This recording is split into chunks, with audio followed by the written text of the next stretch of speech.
नमस्कार. तर आज मी बनवणार आहे संध्याकाळच्या नाश्त्यासाठी झटपट होणारे कटलेट्स. तर हे मी 100 ग्रॅम पनीर घेतलं आहे. हे पनीर आपण किसणीवरती बारीक किसून घ्यायचं आहे. राहिलेल्या गुठल्या मी हाताने फोडून घेतल्या. पनीरचे तुकडे हाताने बारीक करून घ्यायचे. आता हा एक तुकडा मी चीजचा घेतला. हे चीज सुद्धा मी बारीक करून घेते किसणीवरती. आता चीज बारीक करून झाल्यानंतर त्यामध्ये मी आता आले आणि लसूण टाकून घेतली 1 चमचा. हे बारीक कापून घेतलेलं एकदम. हे 1 चमचा मी चिली फ्लेक्स घेतलाय. 1 चमचा ऑरिगॅनो आणि चवीनुसार मीठ टाकून घेतलं. हे भांडं मी बाजूला ठेवून ही थोडीशी कोथिंबीर बारीक चिरून घेतली. एक मध्यम आकाराचा कांदा, तो सुद्धा मी बारीक एकदम चिरून घेतला. म्हणजे जसं भेळसाठी आपण कापतो तसाच कापायचा. ही अर्धी शिमला मिरची आहे. ही कापून घेतलेली अर्धी शिमला मिरची त्यामध्ये मी टाकली. हा कांदा चिरून घेतलेला बारीक आणि कोथिंबीर, हे सर्व मी त्या मिश्रणामध्ये घालून घेतलं. आता हे अलगद हाताने मिक्स करून घेते मी. ते मिक्स करून घेतल्यानंतर हा मोठ्या आकाराचा मी बटाटा घेतलाय उकडवून, तो त्यामध्ये किसून घेते.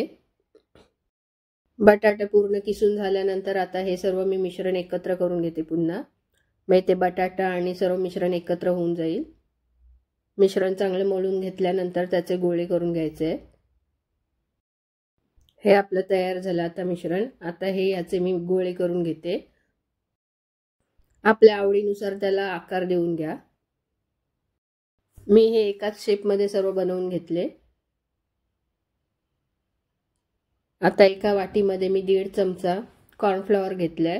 तुमच्याकडे कॉर्नफ्लॉवर नसेल तर मैदा घेतला तरी हरकत नाही. हे 1.5 चमचा घेतला. आता त्यामध्ये थोडं थोडं करून म्हणजे साधारण 2 ते 3 चमचे पाणी टाकून घ्यायचं आणि हे मिश्रण एकत्र करून घ्यायचं असं. आता हे मी ब्रेड क्रम्स घेतले आहे. एक एक करून असे कटलेट घ्यायचे आणि ह्या मिश्रणामध्ये मी मिक्स करून घेते. शक्यतो चमच्यानेच वरती काढून घ्या, नाहीतर ते हाताला चिकटतं.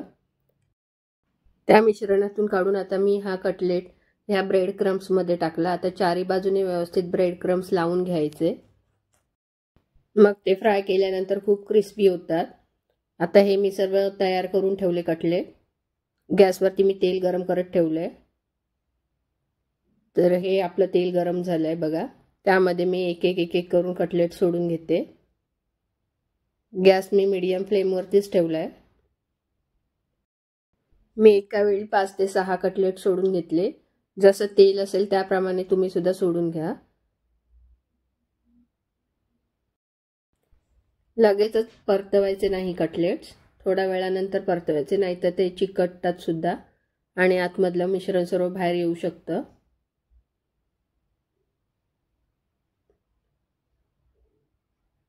हे असे थोडे थोडे मी हलवून घेतले आणि मग नंतरच पलटवले. त्याचा थोडा कलर बदलला की आपण समजावे भाजले म्हणून व्यवस्थित. मस्त पटकन होण्यासारखी ही रेसिपी आहे. संध्याकाळच्या नाश्त्यासाठी एकदम इझी आणि झटपट होणारी. तुम्ही सुद्धा ट्राय करून बघा. बघा हे झाले आपले कटलेट तयार. हे आता मी सर्व काढून घेते झाऱ्यामध्ये. चांगलं तेल निथळवून घ्यायचं त्याचं. किती कलर सुद्धा छान दिसतोय आणि खाण्यासाठी पण सुंदर आहे, चविष्ट असे.